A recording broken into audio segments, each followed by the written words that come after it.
ሰላም ጤና ይስጥልኝ። እንዴት አላችሁ? የምክር ቲዩብ ቻናል ተከታታዮች በያላችሁበት ሀገር በያላችሁበት ቦታና በያላችሁበት ሁኔታ ሰላማችሁ እንዴት ነው?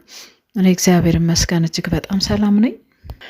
በየቦታውና በየሁኔታው ሁሉ ውስጥ ሆናችሁ እያዳመጣችሁኝ ያላችሁ ሀሳብ አስተያየታችሁንም የምትሰጡ ላይክም ኮመንት የምታደርጉ ሁላችሁንም እጅግ አድርጌ በጣም አመሰግናለሁ። ለቻናሌ አዲስ የሆናችሁ ሰዎች ሰብስክራይብ በማድረግ ቤተሰብ ሆኑ። እንግዲህ ዛሬ አሁን መናገር የፈለኩት ያው በአቤል ጉዳይ ላይ ነው። አቤል እንግዲህ በጣም መከረኛ ሰው አድርገውታል። ሊለቁት አልቻሉም። ከአንዱ ሲያመልጥ አንዱን አጀንዳ ከአንዱ ሲያመልጥ ሌላውን ነገር እያመጡ የተወሳሰበ ነገር ውስጥ ሊከቱት እየታገሉ ናቸው ያሉት። እንግዲህ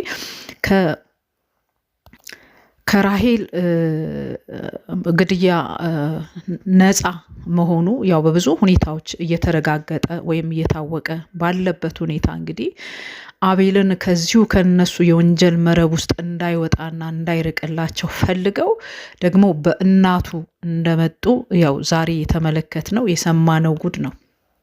ከዚህ በፊት አቤልን በትክክል በመድኃኒት ለመግደል እሱን ፊት ለፊት ለማግኘት የተጠቀሙበት መንገዳቸው ወንድሙ ነበር። ወንድሙን ይዘው የወንድሙን ስልክ ተቀብለው በወንድሙ ስልክ ደው ሆስፒታል ውስጥ እንደተኛ አስመስለው አቤልን ጠርተውት በዛ ምክንያት አቤልን ለመግደል ወጥመድ ያዘጋጁት ወጥመድ እንግዲህ በዱካሾ በነብሩክ አማካኝነት እንዴት ወጥመዳቸው እንደተበጣጠሰ ያየነ ጉዳይ ነው። አሁን ደግሞ ዛሬ ልዑል በንስር አይን ላይ ባቀረበው ፕሮግራም ላይ የተመለከትነው ነገር አለ። በጣም የሚገርም እነዚህ ሰዎች ይሄን ልጅ ለምን እንደዚህ እረፍት ሊነሱ እንደቻሉ ለምን እንደዚህ ሊያደርጉት እንደወደዱና እሱም ደግሞ ምን አይነት ስራ ሰርቶባቸው ምን አይነት ነገራቸውን አፍርሶባቸው ነው እንደዚህ ዱካ በዱካ እየተከታተሉ እግር በእግር እየተከታተሉ አቤልን ለማጥመድ መረብ እየዘረጉ ያሉበት ምክንያት በጣም የሚገርም ነው። እጅግ በጣም ማለት ነው። እንግዲህ ዛሬ እናቱንም እዚህ ወንጀለኛ ለማድረግ ወይ ደግሞ በእናቱ አማካኝነት አቤልን ለማግኘት የሰሩት ወይም ደግሞ የጠነሰሱትን ሴራ እነ ልዑል እጅ ገብቶ አይተነዋል። ያሉ ድርጅቶች እነዚህ የሚጠቀሙበት ድርጅቶቻቸው ሁሉ ውክልና የተሰጠው በአቤል እናት ስም ወይም ደግሞ ድርጅቶች ሁሉ በአቤል እናት ስም እንዳሉ ተደርጎ የተጻፉ ፋይሎችን አግኝተዋል።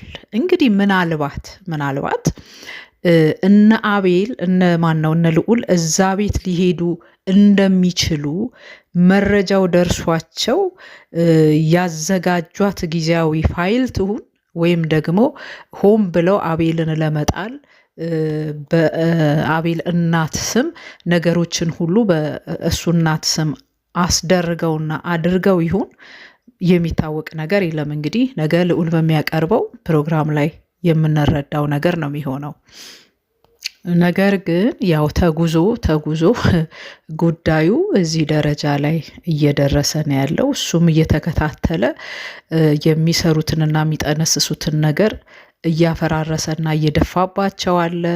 እነሱም ደግሞ ለሱ አልተኙለትም። ጉድጓድ እየቆፈሩ ከዚህ በፊት በወንድሙ መጡ። አሁን ደግሞ በእናቱ በኩል ተጠቅመው በእናቱ ስም ሊያሴሩበትና መከራ ውስጥ ሊከቱት እንደዚህ አይነትን ሴራ ደግሞ ሸርበውና ጠንስሰው ተመልክተናል። ይህ ልጅ ግን እንዲያርፍ ያልፈለጉበት ምክንያት ምንድን ነው ያዩት እዚህ ልጅ ላይ? እንደው እግዚአብሔር አምላክ አሁንም ቀንም ሌሊትም ከክፉ ሁሉ ይጠብቀው፣ ከሚታየውም ከማይታየውም ስውር አጀንዳና ስውር ሴራ ሁሉ እግዚአብሔር ይሰውረው፣ በክንፎቹ ጥላ ይጋርደው። እውነት መጸለይ ያለብን ጉዳይ ነው። በጣም አጥምደው ይዘውታል። በጣም አጥምደው ይዘውታል። እሱ ካልተወገደላቸው እነሱ እንቅልፍም ተኝተው የሚያድሩ አይመስሉም። ከሚቆፍሩት ጉድጓድ አንጻር ስንመለከት ማለት ነው። በጣም የሚገርም እጅግ ደግሞ በጣም የሚያሳዝን ነገር ነው። ደግሞ እንዴት በእናቱ ስም ደግሞ እነዚህ ፋይሎችን ሊያዘጋጁ የቻሉበት ምክንያት እንዴት አድርገው እንደዚህ ሊያገኙ እንደቻሉ እንግዲህ መድኃኔዓለም ይወቀው። ምን አይነት ግን ሴረኛና በተንኮል የተተበተቡ አይምሯቸው ለተንኮል ለአመፅና ለእንደዚህ አይነት ነገር ብቻ የተጋ ለምን እንደሆነ እኔ አይገባኝም።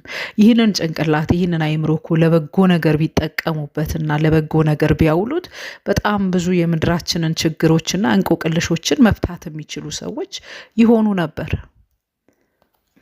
ግን ለሴራ ለተንኮል አንድን ሰው ለማጥመድ አንድን ሰው ለማስወገድና በቃ በእንደዚህ አይነት መልኩ ካልሆነ አይምሯቸውም እሺ አይላቸውም መሰለኝ። እና ግን ከዚህ ጋር አብሬ መጠየቅ የምፈልገው ትልቅ ጥያቄ አለኝ። ምናልባት ይሰሙ እንደሆነ ይደርሳቸው እንደሆነ እነ ልዑልም እነ አቤልም እንዲሰማው የምጠይቀው ጥያቄ ምንድን ነው? የአቤል ወንድም ግን ደህና ነው ወይ? የአቤል ወንድም ሰላም ነው ወይ? የአቤል ወንድም ጤናውና ነገሩ እንዴት ነው የሚለውን ጥያቄ እኔ ለራሴ ጠይቃለሁ። እንደው በሱም ዙሪያ የሆነ ጥያቄ ቢያደርጉ እሱንም ኢንተርቪው ቢያደርጉትና እሱንም ቢመረምሩት ግን ጥሩ ነው እላለሁ እኔ። ይህንን ሀሳብ ዛሬ አይደለም ለነገሩ እኔ ወደ አይምሮ የመጣው ገና አቤል ራሄልን ገደለ ተብሎ ከአቤል ቤት አስከሬን ወጣ የተባለለት ጥያቄዎች ሁሉ ማለት ወንድሙ እናትየውና ጠበቃ የተባለው ሰው ቀርበው እዛ ሲነጋገሩ እኔ ወንድሙ ላይ ጥያቄ ነበረኝ እና አሁንም ደግሞ ይህንን ነገር በእናቱ በኩል እንደዚህ አይነት ነገር ስሰማ ደግሞ አሁንም ነገሬ ተመለሰ ወደዛና የአቤልንም ወንድም ምናልባት ክፉ ያደርጋል ተብሎ ባይታሰብም ግን አንዳንድ ጥያቄዎች ቢጠይቁና በሱም ልጅ ዙሪያ የሆነ ክትትልና የሆነ ጥናት ቢያደርጉ ጥሩ ነው። አንዳንድ ጊዜ በማወቅም ባለማወቅም ጠላቶቹ መረጃ ሊያገኙበት የሚችሉበት ክፍተት ሊከፈት ወይም ደግሞ ሊገኝ ይችላል እና በሱም ዙሪያ ቢከታተሉ እሱንም ቢያጠኑና ክትትል ቢያደርጉበትና ያለው ነገር ጋር ቢደርሱ ጥሩ ነው የሚል አመለካከት አለኝ። እና ለዛ ነው ደህና ነው ወይ ልል የቻልኩት ማለት ነው። ደህና ነው ወይ፣ ጤና ነው ወይ፣ ውስጡና ውጩ አመለካከቱ ነገሩ ሁሉ ሰላም ነው ወይ እያልኩ ያለሁት በዛ ምክንያት ነው። በእርግጥ ከዚህ በፊት በተፈጠረው ነገር የሆነ ሲል የነበረውን ነገር ሰምተነዋልና ግን አሁንም መመልከቱ አሁንም ማጤኑም በሱም በዙሪያ ባሉ ነገሮች ላይ ሁሉ ክትትል ማድረግ ቢቻል ጥሩ ነው እና ከባድ ነገር ነው። እጅግ በጣም አስቸጋሪ ነገር ነው። እንግዲህ እነዚህን ሰዎች ያው እግዚአብሔር በክንፉ ጥላ ይጋርዳቸው። በእውነት እግዚአብሔር ይሰውራቸው ከክፉ አድራጊዎች፣ በእነሱ ላይ ክፉ ከሚያስቡ ወንጀለኞች፣ አመፅንና ነውርን ከማይጠየፉና ከማይንቁ ነውረኞች እግዚአብሔር እርሱ ይጠብቃቸው፣ ይከልላቸው። እንግዲህ በመንገዳቸው በመውጣት መግባታቸው ሁሉ እግዚአብሔር ከነርሱ ጋር ይሁን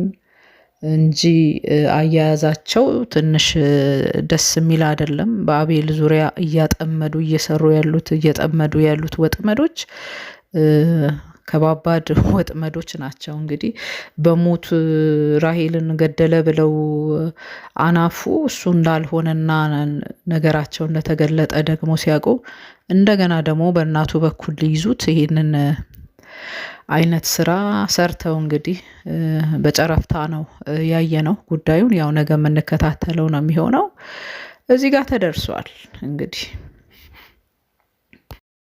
ወዳችሁና ፈቅዳችሁ የምታዳምጡኝ የኔ ቻናል ተከታታዮች በሙሉ እጅግ በጣም አድርጌ አመሰግናለሁ ስላዳመጣችሁኝ። አዳዲሶች